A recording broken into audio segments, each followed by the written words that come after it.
آزادی اور غلامی یہ دونوں ایسے الفاظ ہیں جو کہ انسانی تاریخ سے لے کر اب تک ہر دور میں ہر معاشرے میں الگ الگ طریقوں سے استعمال ہوئے ہیں۔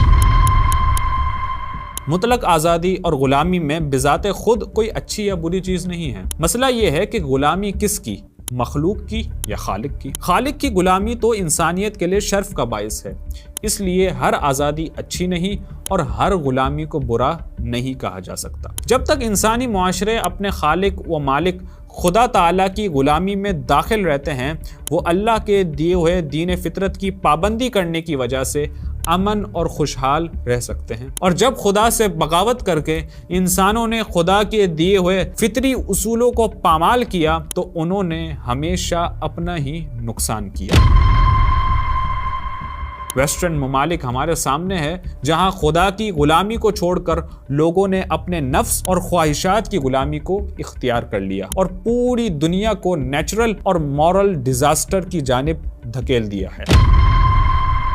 آج باقاعدہ پوری دنیا میں ماحولیات اور انسانی بقا کے لیے تحریکیں چلائی جا رہی ہیں۔ خواہشات کو انسان زندگی میں کامیابی اور مقصد قرار دینے کے بعد سے وہ اپنی طاقت اور دائرہ کار کو بڑھانا چاہتا ہے تاکہ زیادہ سے زیادہ اپنی خواہشات کو پورا کر سکے۔ خواہشات کو پورا کرنے کے لیے آزادی کی ضرورت ہے، اور آزادی کی کانکریٹ فارم ہے دولت، سرمایہ،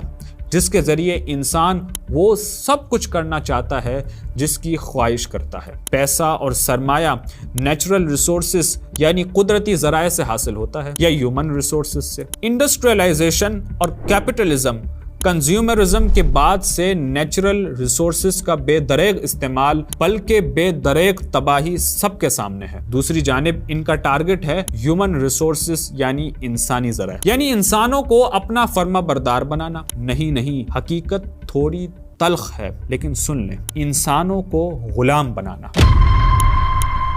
جی ہاں، ٹیکنالوجی کی ترقی کا دھوکہ دے کر انسانیت کو چند امیر ترین لوگوں اور دنیا بھر کے ٹیک جائنٹس کی غلامی میں ڈھکیلنے کا ایک بہت بڑا اور انتہائی اہم قدم ہے ٹرانس ہیومنزم۔ صحیح ہوتی ہے، کریڈٹ کارڈ یا کسی اور ڈیجیٹل طریقے سے ہم کوئی پیمنٹ کرتے ہیں، اس سے بھی ہم پر نظر رکھی جا رہی ہوتی ہے۔ اسی طرح اگر ہم اپنا موبائل گھر رکھ کر بھی باہر نکلیں تو وہ جگہ جہاں پر کیمرے لگے ہوتے ہیں وہ بھی ہم پر نگرانی کر رہے ہوتے ہیں، یعنی کہ انسان ہر وقت اپنے ارد گرد الیکٹرانک ڈیوائسز سے گھرا ہوا ہوتا ہے، اور یہ ڈیوائسز ہم پر نظر رکھتے ہیں اور نگرانی کرتے ہیں، اور اگر ان الیکٹرانک ڈیوائسز کو انسان اپنے سے الگ کر لے تب انسان کی نگرانی اور اس پر نظر رکھنا ممکن نہیں ہے، یہاں تک کہ آپ کہ کچھ بات کرنے سے پہلے آپ کی بات کو پہچان لیا جائے گا۔ مثال کے طور پر آپ کسی وزیر اعظم یا صدر کی تقریر سن رہے ہیں اور تقریر کے دوران آپ کو غصہ آ رہا ہے اور آپ اپنے غصے کا اظہار نہیں کرتے ہیں، لیکن اس کے باوجود آپ کی دل کی حرکت، بلڈ پریشر کے ذریعے سے آپ کے احساسات اور جذبات معلوم ہو جائیں گے۔